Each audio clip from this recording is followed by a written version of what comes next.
Hey, what's going on everybody? It's Brandon, and welcome back to Marotta Media. And in today's video, I will be doing something that I've never done before. And you could already tell from the title, but in this video, I will be reviewing 4 movies. And the reason that I'm doing that is because these movies that I'm going to be talking about in this video are movies that I've seen over the past 2 months that I really wanted to make a video on, but I was really busy at the time, or I got sidetracked in other projects that I was more interested in making, like my Oscars reaction video, my Godzilla vs. Kong review, as well as my ranking of the Best Picture nominees. And since I didn't feel like making 4 separate videos dedicated to each of these movies, I just decided to put them all in one. I've done reviews like this in the past. I've done dual reviews as well as triple reviews, but this will be my first ever quadruple review. So I'll be giving a brief review of each of these movies. I won't be giving a whole in-depth review like I would if the entire video was dedicated to just one of them. So without further ado, let's start with the first movie. And the first movie I wanted to talk about is Tom and Jerry.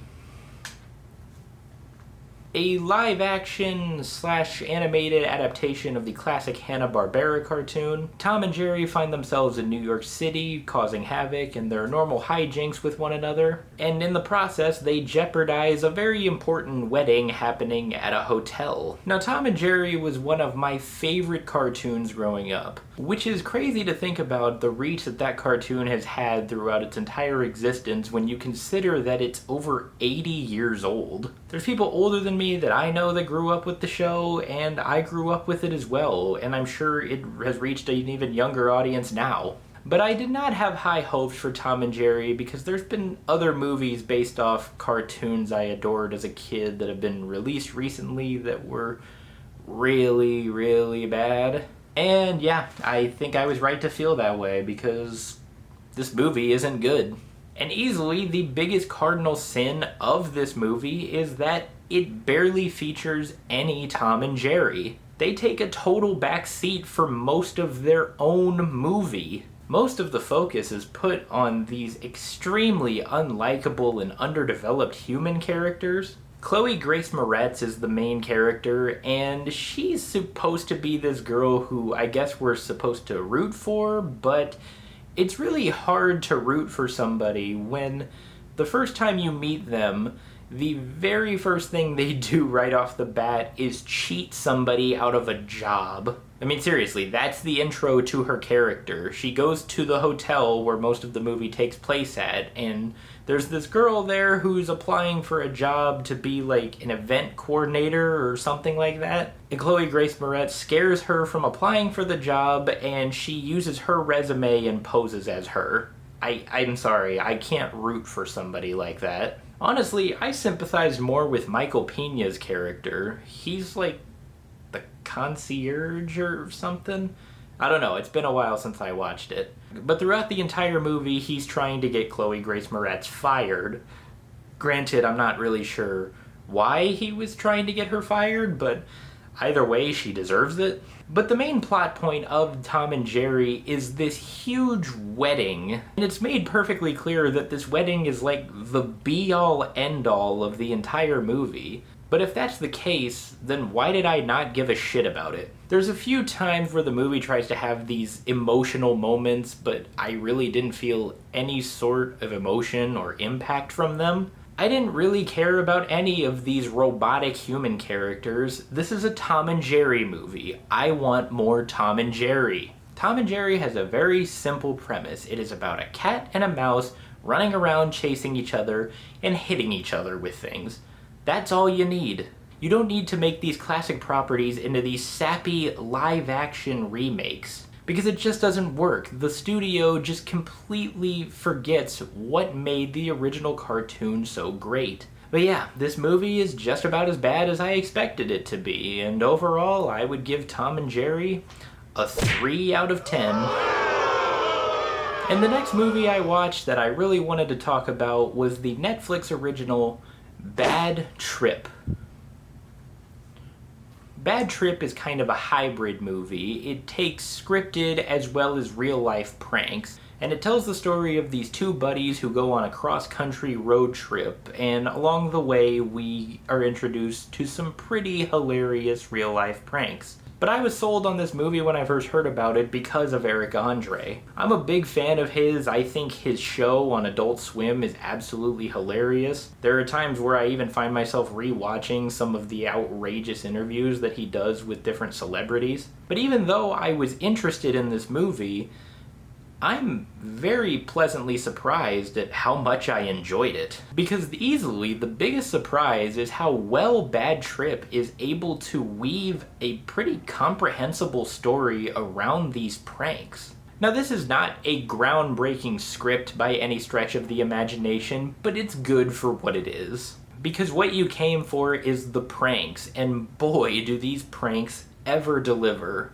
There were so many times where I laughed out loud that I nearly had tears in my eyes. In fact, some of the pranks were so impressive, I actually questioned how they were able to pull some of them off. For example, there's one prank when they're in a bar and Eric Andre starts puking into his hand, and he starts like projectile vomiting, and it's clearly coming out of his hand because you know he's not really vomiting. But I really question how they were able to get that much puke without making it overtly obvious. There's another prank that involves a car crash, and it was very impressive because you see the actual car crash, and there's witnesses who think, it's real, but then it cuts to a point where Eric Andre and Lil Rel Howery are crawling out of the car. So I was thinking, were they actually in the car when it crashed? Because these people witnessed it, and then they saw them crawl out. Either way, it was extremely impressive. Now, this movie has basically 4 main actors in it. Just about everybody else you see is just a random bystander who has no idea what's going on.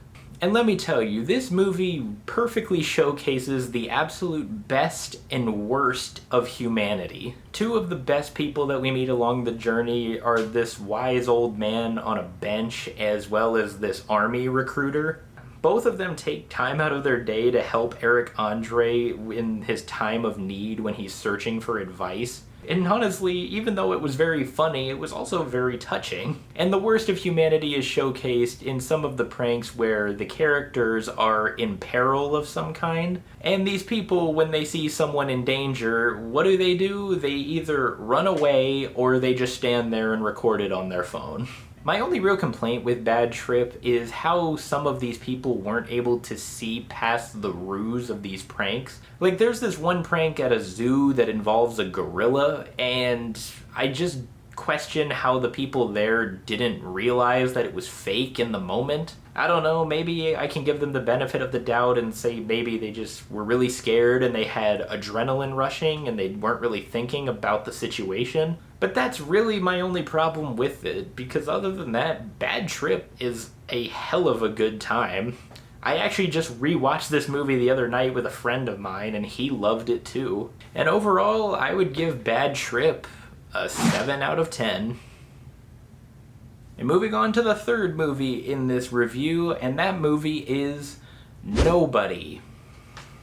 Nobody stars Bob Odenkirk as a man named Hutch who intervenes to help a woman being harassed by a group of men and then becomes the target of a vengeful drug lord. Now, immediately when I saw the trailers for Nobody, I was reminded of John Wick, and that is most certainly not a bad thing because I love all 3 John Wick movies. But Nobody isn't as good as any of the John Wick movies in my opinion, but it's still very enjoyable. But the highlight is easily Bob Odenkirk, because he is remarkable in this movie. He actually trained for an entire year in preparation for this role, and I really admire that, especially when you consider that the man is pushing 60. And just like John Wick, the action is just absolutely kick-ass. They're very well choreographed, and as you'd expect, they're very bloody, and I really admire that this movie didn't hold anything back like that. And I really find it amazing that Bob Odenkirk was able to do the things that he did in this movie at his age.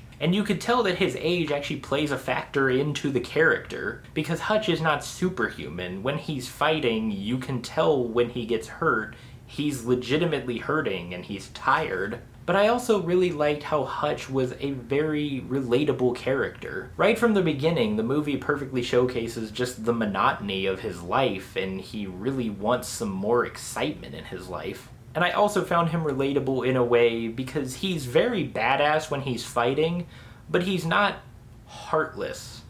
And I don't really consider this a spoiler considering the movie's been out for a while now, but there's a scene at the beginning of the movie where this couple breaks into Hutch's family's home.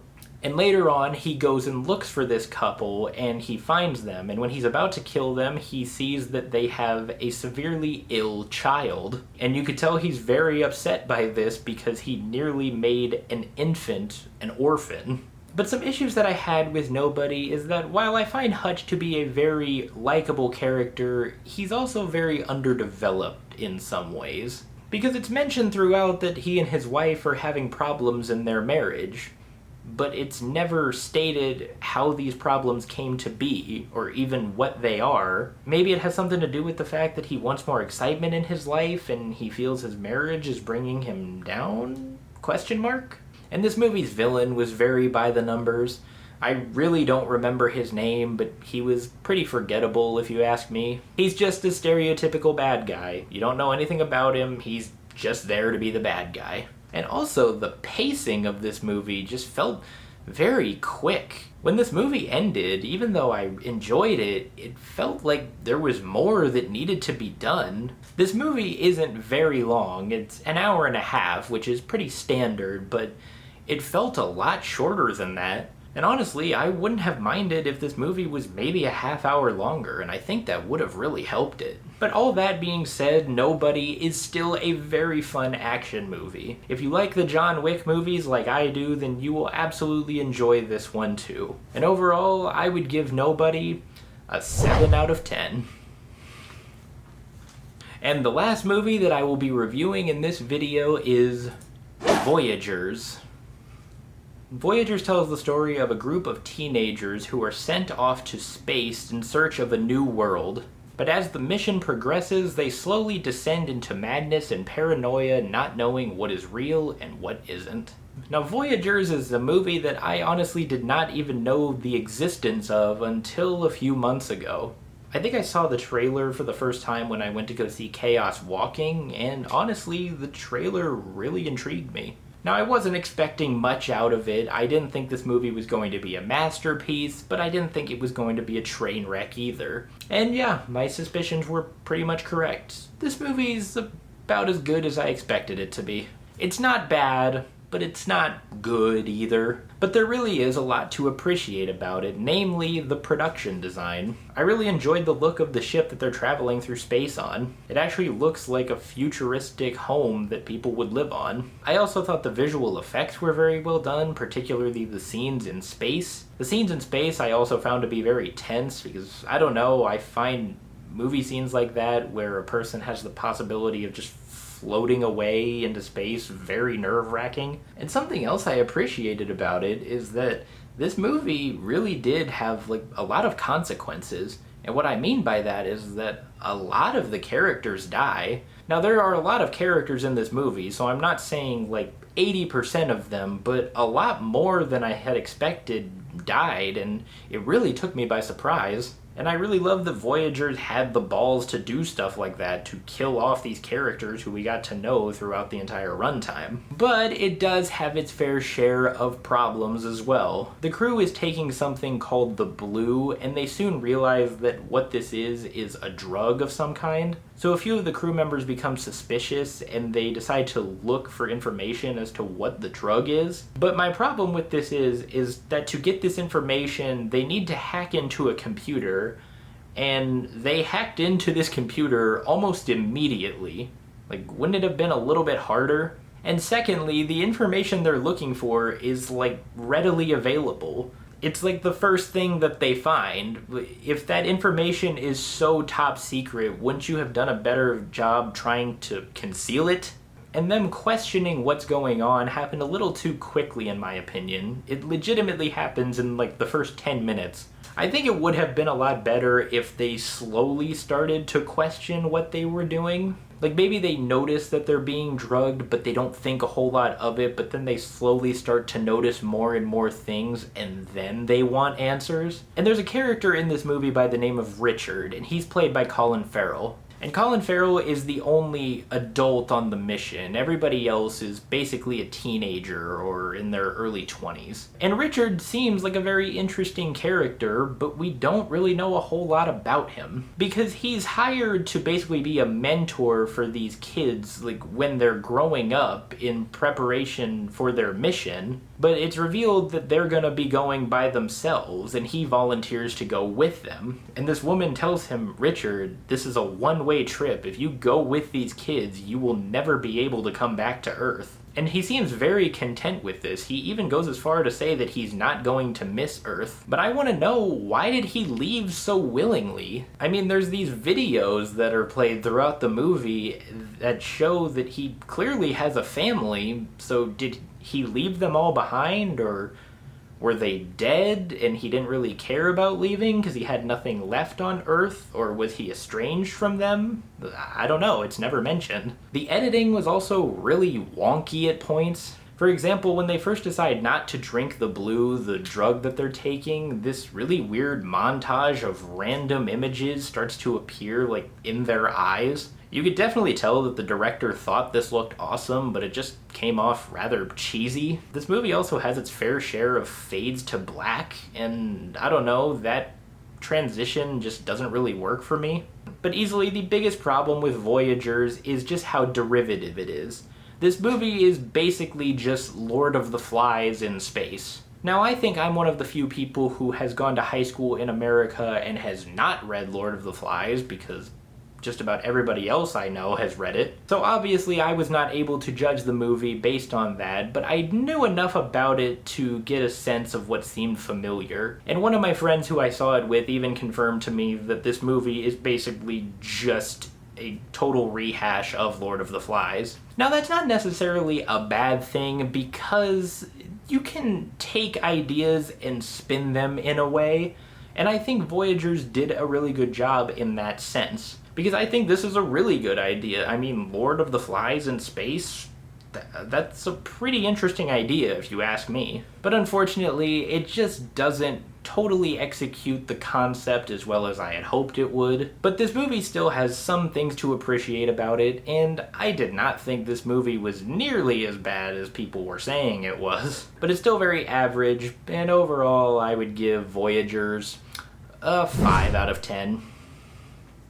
Hey everybody, thank you so much for watching my first ever Quadruple review. If you guys saw any of these movies, Tom and Jerry, Bad Trip, Nobody, or Voyagers, let me know what you thought about them. Did you guys like the ones I did, and did you find the ones that I didn't enjoy as much the same? If you guys liked this review, then be sure to hit that thumbs up, and do not forget to subscribe. If you want to see my past videos, I will link those right over here. Other than that, I hope you all have a tremendous rest of your day. I will see you all next time.